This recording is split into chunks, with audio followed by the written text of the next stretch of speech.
Really, we need people to be abiding by the rules that public health has put out. There have been a few questions recently about, well, does that mean I can go for a walk?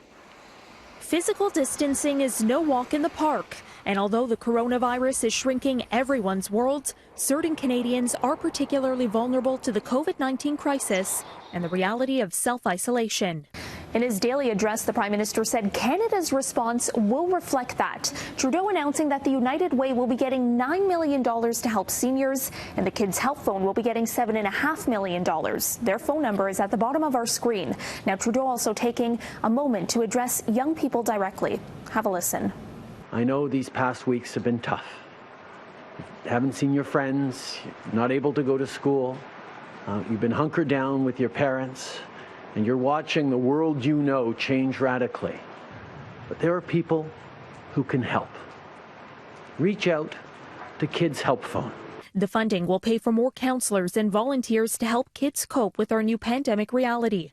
The Prime Minister's office says as a result of school closures and reduced access to community resources, Kids Help Phone is experiencing increased demand for its 24/7 confidential online telephone and text counseling services across Canada. Ottawa will also boost help to help with checking up on the country's older population and getting them groceries and medication. And the government has pledged more than $200 million for shelters to protect Canadians experiencing family violence and homelessness. Meanwhile, Canada's top Dr. Theresa Tam again stressing the need to stay in what she calls our 2-meter radius bubble. She says even if you're not hearing of any cases in your community, that doesn't mean that they're not there or that you can't be exposed.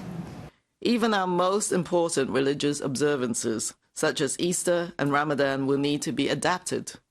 I ask all religious leaders to be part of Team Canada's efforts on physical distancing to help us plank the curve of this epidemic. Tam says this week will be very important to see how physical distancing measures are having an impact. You're still waiting for your data, but every day we're thinking about, well, what more maybe we should be doing. That's left some Canadians still asking who can go for a walk outside during a global pandemic. According to Public Health Canada, you can go for a walk unless you have tested positive for COVID-19, unless you have symptoms of COVID-19, or unless you have returned from overseas. For City News, I'm Caryn Ceolin.